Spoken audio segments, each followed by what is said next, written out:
Hello dear students, 11th mathematics में आपका स्वागत है। लेक्चर नंबर 9, वॉल्यूम नंबर 7 और चैप्टर नंबर 1 समुच्चय। जैसा कि आप जानते हैं, कल तक मैंने आपको समुच्चयों के प्रकार आदि बहुत सारी चीजें एक्सरसाइज 1.2 कंप्लीट करा दी थी। ठीक है, आज हम बात करेंगे, एक अगला टॉपिक है उप समुच्चय। आप ध्यान से समझेंगे, थोड़ा सा कठिन जरूर लगेगा लेकिन समझ में आ जाएगा। मैं जहां तक समझता हूं आपकी समझ में बैठ जाएगा। तो सबसे पहले हम बात करेंगे उप समुच्चय होता क्या है। उप समुच्चय सबसेट्स कहते हैं इसको अंग्रेजी में, है ना। और सबसेट मींस जो समुच्चय पढ़ते हैं वो सेट्स होता है और उसका भी उप समुच्चय पढ़ रहे हैं हम। ठीक है, तो उसको पढ़ने के लिए हमें क्या करना होगा कि एक समुच्चय ए, कोई समुच्चय ए है ना, समुच्चय अन्य समुच्चय बी का उप समुच्चय कहलाता है। यदि समुच्चय ए एक अन्य समुच्चय बी का उप समुच्चय कहलाता है। यदि आप मेरी अगर भाषा को सही से सुन रहे हैं तो आपको घर पे दोबारा देखने की आवश्यकता नहीं पड़ेगी, आप यहीं का यहीं सीख जाएंगे निश्चित तौर पर। यदि समुच्चय ए का प्रत्येक अवयव, यदि समुच्चय ए का प्रत्येक अवयव समुच्चय बी में, अवयव बी में विद्यमान हो, समुच्चय बी में विद्यमान हो मतलब समुच्चय ए के सभी अवयव अगर बी में उपस्थित हों तो इसे हम कहते हैं क्या, उप समुच्चय। ए बी का उप समुच्चय है। इसे ए सबसेट, ये सबसेट का चिन्ह है, इस तरीके से बना लेते हैं, जैसे भी चाहो जैसे बना लो, हल्का इस तरीके से होता है। ठीक है ना। तो ए सबसेट ऑफ बी पढ़ते हैं, क्या पढ़ते हैं, ए सबसेट ऑफ बी से व्यक्त करते हैं। ये अंडरलाइन कर दे रहा हूं मैं। यदि समुच्चय ए का प्रत्येक अवयव समुच्चय बी में विद्यमान हो, अर्थात समुच्चय ए का प्रत्येक अवयव बी में उपस्थित हो, तो हम कह सकते हैं कि ए बी का उप समुच्चय कहलाता है। इतनी डेफिनेशन आपके समझ में आ गई, क्योंकि आगे का प्रोग्राम सब यही है, सबसेट्स का ही है, तो इसलिए आप ध्यान से समझे। तो हमने लिया जैसे a बराबर 1 2 3, a बराबर 1 2 3 और b बराबर 1 2 3 4 5 6 7, 1 2 3 4 5 6 7 और c बराबर लिया 9 10 11। ठीक है, तो आपने देखा कि हमें तो a सबसेट ऑफ b चाहिए, तो आपने देखा 1 2 3, क्या 1 2 3 इसमें उपस्थित हैं, बिल्कुल है b में। तो b में ये सभी अवयव आ रहे हैं, तो क्या पढ़ेंगे, a सबसेट ऑफ b, क्या पढ़ेंगे, a सबसेट ऑफ b, जैसा कि मैंने यहां पे लिख रखा है, a b का उप समुच्चय है, इसे कहते हैं a b का उप समुच्चय है। परंतु सी में हमने अवयव देखे, सी में अवयव आ रहे थे 9 10 और 11, जो कि बी में उपस्थित नहीं है, ना ही ए में उपस्थित है, अर्थात सी ना तो बी का उप समुच्चय है ना ही ए का उप समुच्चय है, अर्थात C does not subset of B. इसको पढ़ते हैं डज नॉट, सबसेट लगा करके उसको कट कर दें तो ये कहलाता है C does not subset of B, अर्थात सी बी का उप समुच्चय नहीं है। अब बताओ किसी बच्चे को समझ में नहीं आया, बहुत सिंपल सी भाषा है कि यदि समुच्चय ए का प्रत्येक अवयव, प्रत्येक अवयव, मेरी बात को ध्यान से सुनना, समुच्चय बी के, समुच्चय बी का भी अवयव हो या समुच्चय बी में भी उपस्थित हो या विद्यमान हो, तो ऐसा समुच्चय उप समुच्चय कहलाता है। इसे ए सबसेट ऑफ बी से व्यक्त करते हैं, अर्थात ए के सभी अवयव बी में विद्यमान हैं, उपस्थित हैं, इसलिए ए सबसेट ऑफ बी। परंतु सी का कोई अवयव बी में उपस्थित नहीं है, ना ही ए में उपस्थित है, इसलिए C does not subset of B, अर्थात सी बी का उप समुच्चय नहीं होगा।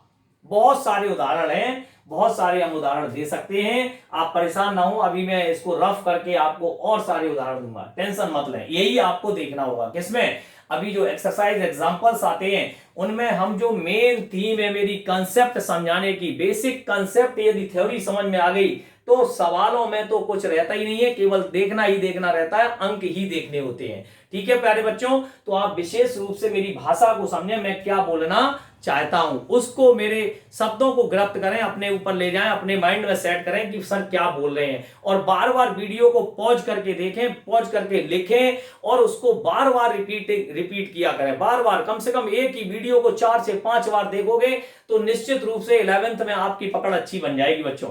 ठीक है, 11th में आप अभी नए आए हो, पहली बात तो ये होती है कि आप 10th से पढ़ के आते हो, टॉपिक अलग हैं, वहां पर टॉपिक किस तरह से पढ़ाए जाते हैं मुझे थोड़ा सा अलग टाइप से लगता है, और यहां पर जो टीचर पढ़ाते हैं उनका टॉपिक पढ़ाने का तरीका अपना अलग होता है। तो आप थोड़ा सा यहां समझें कि टीचर आपको कहां ले जाना चाहता है और कहां तक ले जाएगा, क्योंकि 12th स्टैंडर्ड पर आपको पहुंचाने के लिए हमें इस तरह से मेहनत करनी पड़ती है आपके साथ, क्योंकि 10th स्टैंडर्ड पर आप क्या करते हो, सीधे बेसिक कंसेप्ट कुछ नहीं, आपने सीधा लिया और सवालों पे पहुंच जाते हो, ना कोई एग्जांपल ना कोई कुछ। मुझे पता है ज्यादातर 90% की ये हालत होती है, 10-5% की बात अलग है। तो इसलिए आप इसके थ्योरी के कंसेप्ट पर अवश्य ही ध्यान दें। टीचर जो भी यहां कराएगा वो कंसेप्ट के साथ कराएगा, ना कि आपको बिना कंसेप्ट के कराएगा। ये बात आप नोट कर लें। सवाल नहीं कराने होते, हमें सवाल की जरूरत नहीं है इतनी, ना मैं सवाल की बात करता हूं। सवाल तो हमारे जो आएंगे वो अपने आप खुद ब खुद होते चले जाएंगे, लेकिन मेन बात आती है कि हम बच्चों क्या बात करते हैं कि सवाल तो बाद में होंगे, पहले हमारा कंसेप्ट। अच्छा एक बात बताओ,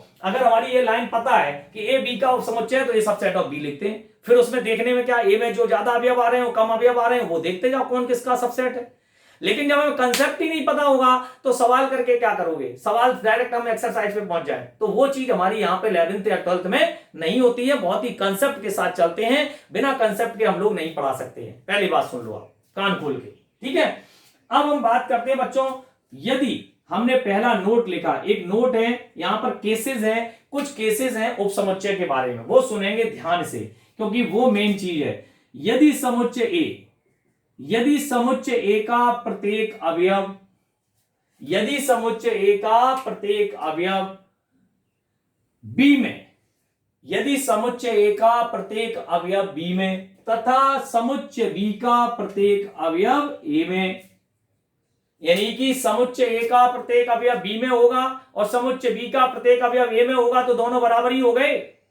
अब सुनना पूरी बात, यदि ऐसा, यदि समुच्चय ए का प्रत्येक अवयव बी में और समुच्चय बी का प्रत्येक अवयव समुच्चय ए में हो, तो हम इसे पढ़ते हैं ए सबसेट एंड इक्वल। अभी हमने इक्वल नहीं लगाया था, हमने सबसेट बोला था, सबसेट एंड इक्वल बी। हाँ, थोड़ी सी हमसे गलती ये हो गई कि हमने यहाँ एग्जाम्पल्स नहीं दे पाए, तो वो एग्जाम्पल्स मैं आपको जगह बना देता हूं कहीं ना कहीं। तो मैं यहाँ छोटी सी जगह बना रहा हूं, सपोज दैट ए बराबर 1 2 3, ये दिख नहीं रहा होगा, छोड़ो कोई बात नहीं, ये दिखेगा नहीं आपको, मैं थोड़ा सा अलग टाइप में कहीं ना कहीं ले लूंगा, अभी ले लूंगा, परेशान मत हो। जैसे ए बराबर, यहां ले लेता हूं, ए बराबर 1 2 3 4, ठीक है, और बी बराबर भी 2 3 4 1, ठीक है।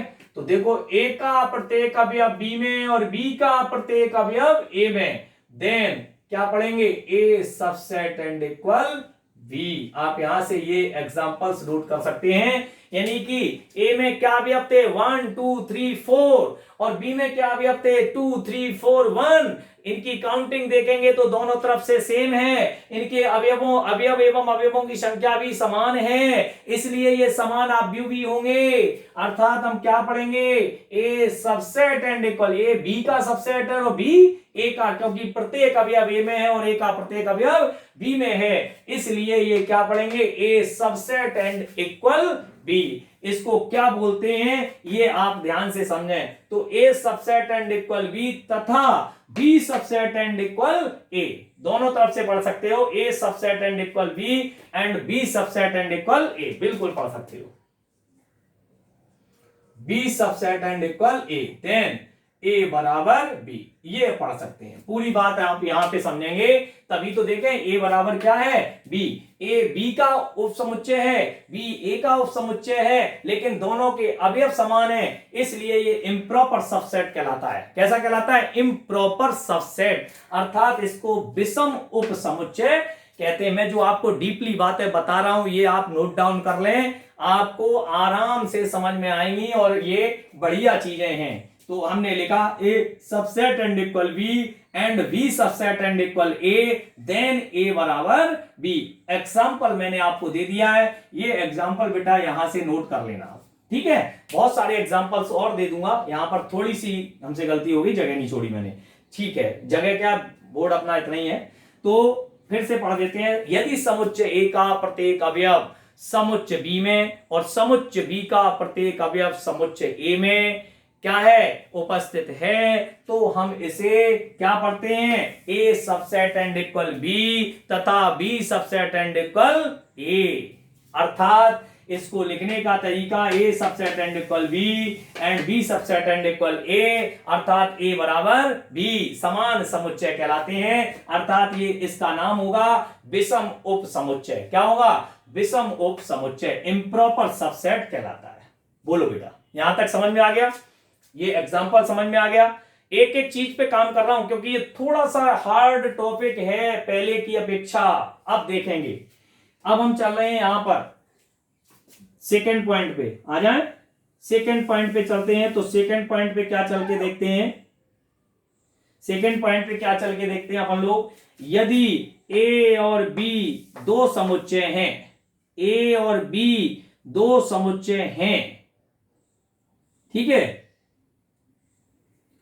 यदि ए और बी दो समुच्चय हैं तो ए सबसेट ऑफ बी, यहां यदि मत लगाओ, ए और बी दो समुच्चय हैं यदि ए सबसेट ऑफ बी हो, क्या कह रहा है, ए सबसेट ऑफ बी हो तथा ए बराबर बी ना हो। हाँ, यहां पर देखिए ए सबसेट भी बी था और बराबर भी बी था, लेकिन यहां पर बोला उसने कि ए सबसेट ऑफ बी हो, मतलब ए का प्रत्येक अवयव बी में हो लेकिन बी का प्रत्येक अवयव ए में ना हो। अर्थात ए का प्रत्येक अवयव बी में हो, ए सबसेट ऑफ बी तथा ए बराबर नहीं हो बी के, अर्थात ए बराबर ना हो बी के। इस बात को ध्यान में रखते हुए तो ए बी का उचित उप समुच्चय कहलाता है। वो विषम था और ये उचित उप समुच्चय कहलाता है। इसे प्रॉपर सबसेट कहते हैं। क्या कहते हैं, प्रॉपर सबसेट। उसको इम्प्रॉपर सबसेट कहते हैं, इसको प्रॉपर सबसेट कहते हैं। बच्चों बड़ी आसानी से समझ में आ जाना चाहिए। मतलब ए का प्रत्येक अवयव बी में तो हो परंतु ए बराबर बी ना हो, अर्थात इसका मतलब ये हुआ कम से कम एक अवयव ऐसा हो जो बी में ना हो, कम से कम एक अवयव ऐसा हो जो ए में ना हो, अर्थात ए उचित उपसमुच्चय कहलाएगा। और इसके आगे एक बहुत बढ़िया बात लिख रही है, बी ए का, इसी को हम और भी कुछ कह सकते हैं। बी जो बी है जिसमें अवयव क्या है, बी में अवयव क्या है, ए से ज्यादा है, ए से ज्यादा है, तो बी ए का अधिसमुच्चय सुपरसेट भी कहलाता है, अधिसमुच्चय कहलाता है। नाम है वहीं का वहीं, सवाल को मोड़ दिया गया है। बी ए का, जैसे हमने कहा कि ए बी का उप समुच्चय है, ए बराबर बी नहीं है, तब बी ए का अधिसमुच्चय सुपरसेट कहलाता है।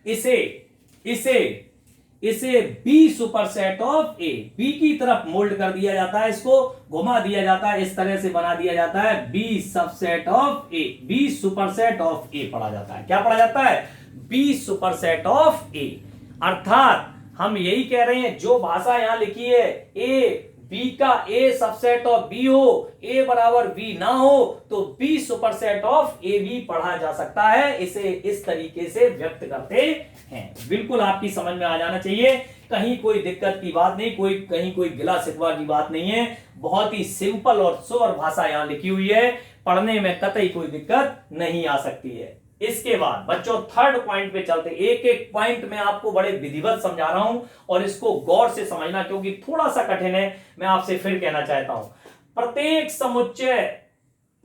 समुच्चय ये नोट डाउन करना, प्रत्येक समुच्चय स्वयं का उप समुच्चय होता है। इसका मतलब क्या हुआ, प्रत्येक समुच्चय स्वयं का भी उप समुच्चय होता है, सेल्फ सबसेट होता है। अर्थात ए सबसेट एंड इक्वल ए, क्योंकि ए में जो अवयव होंगे वो ए में होंगे, और सबसेट क्यों होगा, क्योंकि वो बराबर है, इसलिए इम्प्रॉपर सबसेट हो गया एक तरीके से। यही वाला तो हो गया, ये देखो इम्प्रॉपर सबसेट, तो A subset and equal A. अर्थात हम ये कह सकते हैं प्रत्येक समुच्चय स्वयं का उप समुच्चय भी हो सकता है। नेक्स्ट, चौथी लाइन में ना लिख के मैंने इसी में चौथा पॉइंट ना बना करके इसमें ही बना दिया है, थोड़ा सा ध्यान दे लें।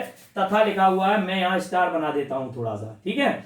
तो फाई क्या होता है? रिक्त समुच्चय। फाई रिक्त समुच्चय, फाई जो होता है रिक्त समुच्चय जो होता है वो भी प्रत्येक समुच्चय का उप समुच्चय होता है। अर्थात फाई का मतलब क्या? वो रिक्त है, बिन बुलाए मेहमान है, आप बुलाओ या मत बुलाओ वो तुम्हारे घर में आएगा। हाँ, समझ लो, वो बुलाओ या मत बुलाओ वो तो तुम्हारे घर में नाश्ता करने के लिए बैठा हुआ है। तो phi is the subset of every set. मतलब वो कह रहा है कि फाई रिक्त समुच्चय प्रत्येक समुच्चय का उप समुच्चय होता है। निश्चित रूप से स्वयं तो होता ही है, लेकिन रिक्त समुच्चय भी उसका प्रत्येक समुच्चय का उप समुच्चय होगा। तुम बुलाओ मत बुलाओ वो तो आने वाला है, उसको तो आपको लिखना पड़ेगा, स्वयं भी लिखना पड़ेगा और रिक्त भी लिखना पड़ेगा। यानी कि प्रत्येक समुच्चय में दो उप समुच्चय तो शामिल हो गए, स्वयं वाला भी शामिल हो गया और रिक्त भी शामिल हो गया। तो नंबर ऑफ क्वांटिटी बढ़ गई उनकी, दो हो गई। अभी मैं इस पे चर्चा करूंगा आगे। तो इसको पढ़ते हैं फाई सबसेट ऑफ ए। अब एक स्टार बना हुआ है, इसको मैं रेड पेन से कर देता हूं ब्लैक की जगह, इससे स्वयं एवं, एक लाइन लिखी, स्वयं एवं रिक्त समुच्चय को छोड़कर, स्वयं एवं रिक्त समुच्चय को छोड़कर अन्य सभी उचित उपसमुच्चय होते हैं। इसका मतलब क्या हुआ? रिक्त और स्वयं को छोड़कर, रिक्त और स्वयं कैसे होते हैं? विषम, इम्प्रॉपर सबसेट होते हैं। कैसे होते हैं? इम्प्रॉपर, ये वाले। तो क्योंकि वो स्वयं में शामिल होता है और फाई सभी का उपसमुच्चय होता है, तो इसलिए इम्प्रॉपर सबसेट हो गया। और ये कह रहा है स्वयं और रिक्त समुच्चय को छोड़कर अन्य सभी उचित उपसमुच्चय प्रॉपर सबसेट होते हैं। यहां तक की बात हमारे हिसाब से समझ में तुम्हारे आ गई होगी। मैंने आपको पूरी कोशिश की है समझाने की, ठीक है बच्चों। तो यहां तक आप पहले समझ लें, कहीं कोई दिक्कत हो तो आप हमसे चर्चा कर सकते हैं। आप देख रहे हैं 2 मिनट के लिए मैं आपको विराम देता हूं, सुन लें।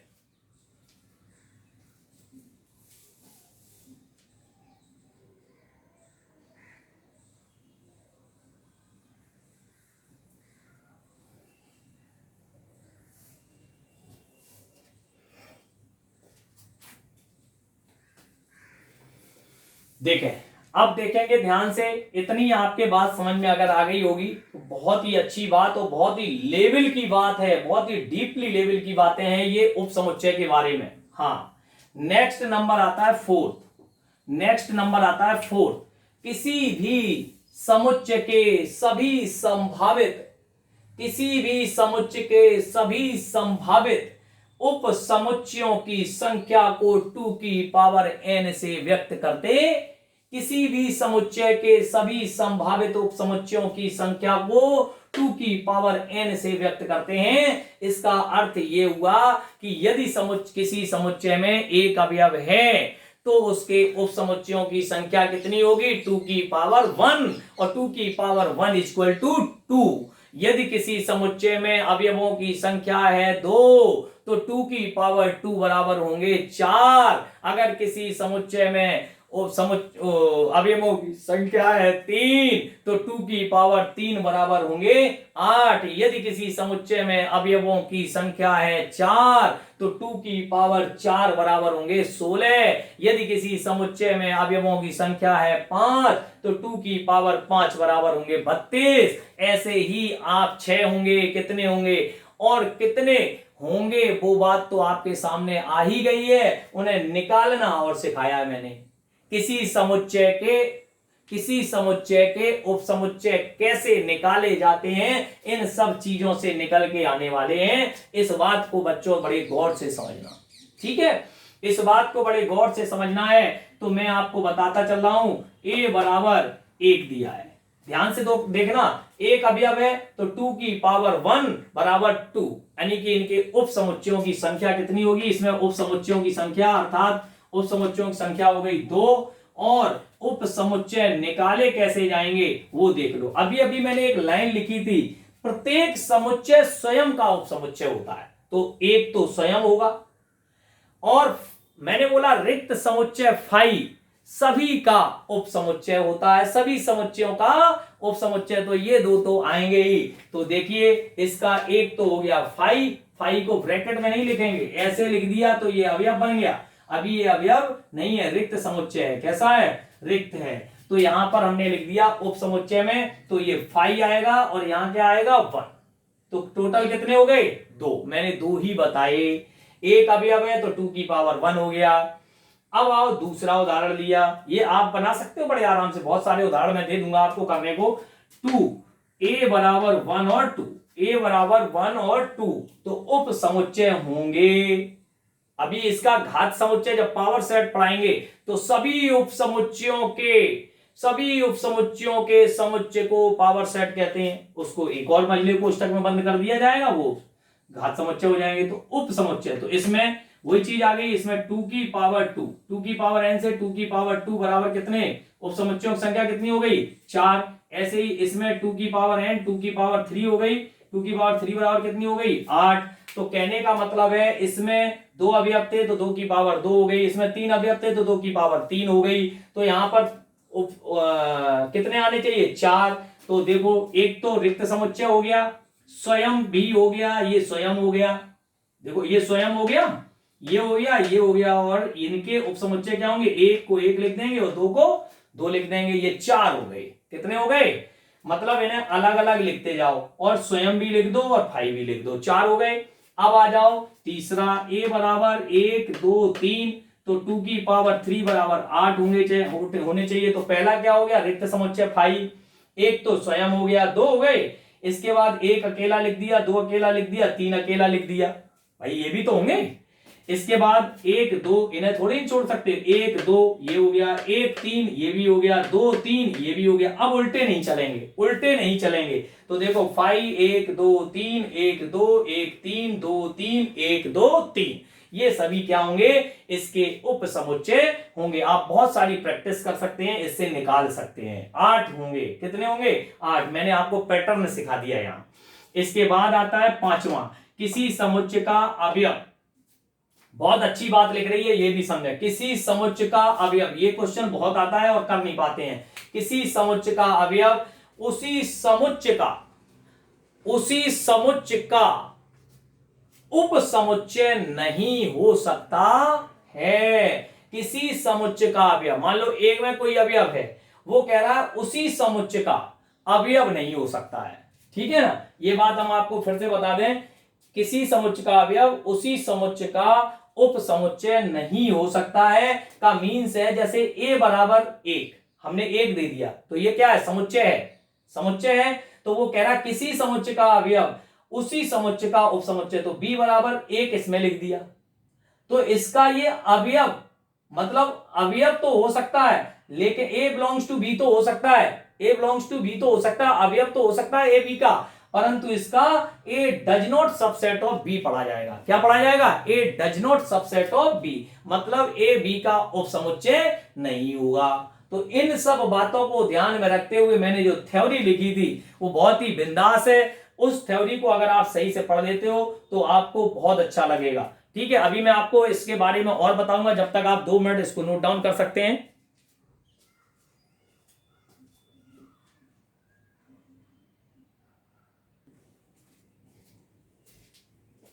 इसमें मैंने एक उदाहरण लिख दिया है, ये देखेंगे ध्यान से। पहले तो घात समुच्चय क्या होता है वो सुन लें। घात समुच्चय क्या होता है? पावर सेट बोलते हैं इसको। ठीक है, ये भी एक टॉपिक है।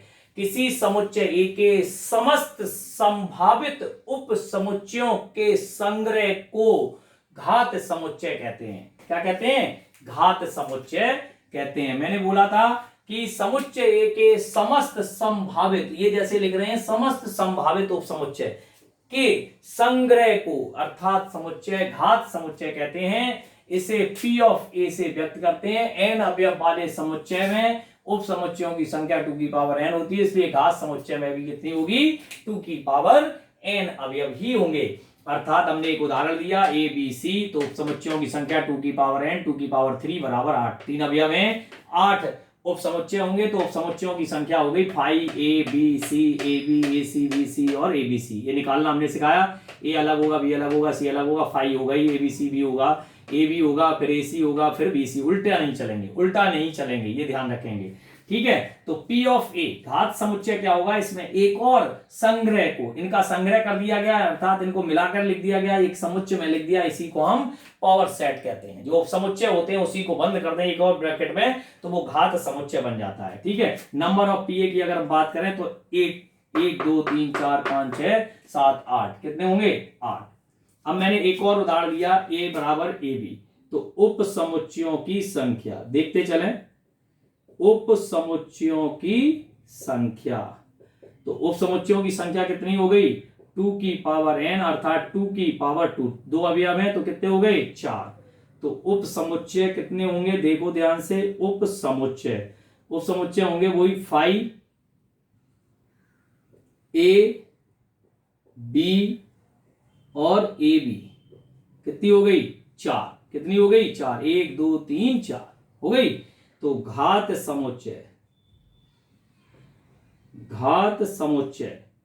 समुच्चय P of A is equal to मझला कोष्ठक 5A B और AB, ये बन गया, ये देखिए, ठीक है।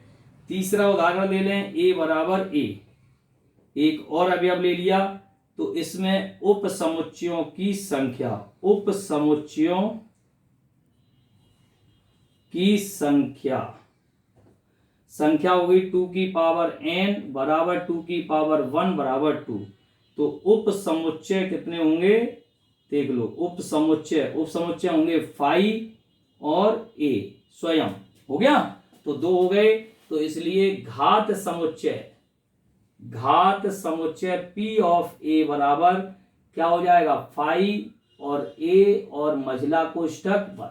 इस तरीके से इनकी संख्या हो गई 2 और इनकी संख्या हो गई 4। अर्थात हम यहां पर यदि देखें तो घात समुच्चय भी मेरा क्लियर हो जाता है, यहां तक पढ़ने में कहीं कोई दिक्कत नहीं आ रही है। एक और होता है सार्वत्रिक समुच्चय, मैं आपको थोड़ा जनरल बता ही दे रहा हूं। सार्वत्रिक समुच्चय होता है और सार्वत्रिक समुच्चय को कैपिटल U अंग्रेजी में यूनिवर्सल सेट कहते हैं। इसका अर्थ ये होता है जब हमें कई समुच्चयों ABC का निर्माण करना हो तो पहले एक समुच्चय U ले लेते हैं और उसमें वो सभी समुच्चय क्या कर देते हैं शामिल कर देते हैं। अर्थात अब ये वो ABC के आदि का निर्माण करते हैं, उप समुच्चय होते हैं U के, वे सभी क्या होंगे U के। ऐसे समुच्चय जो एक सार्वत्रिक समुच्चय के उप समुच्चय हों वही सार्वत्रिक समुच्चय या समष्टि समुच्चय कहलाता है। बहुत सारे अवयव अगर हमें दिए जाएं तो वो सब क्या कहलाएंगे, जैसे हम उदाहरण आपको बता दें सार्वत्रिक समुच्चय को U से, ये होता है सार्वत्रिक समुच्चय या समष्टि समुच्चय। ये एक टॉपिक है सार्वत्रिक समुच्चय या समष्टीय समुच्चय, यूनिवर्सल सेट क्या होगा बच्चों, देखो ध्यान से सुन लें। ABC जो भी है ABC सभी समुच्चय कैपिटल U के उप समुच्चय होते हैं, अर्थात ये इसमें शामिल होंगे। अर्थात जैसे आपको बता दूं A बराबर जैसे मान लो दे दिया x सच दैट x 10 से छोटी 5 से छोटी ले लो, 5 से छोटी सम संख्या है, ठीक है। और B बराबर आपको दे दिया 2 5 7 9 और C बराबर आपको दे दिया 1 2 4 10 सपोज है, ठीक है। तो U आपसे पूछा गया तो U क्या होगा, सार्वत्रिक समुच्चय होगा। तो 1 2 3 4 5 6 7 8 9 10 ये सब आ जाएंगे।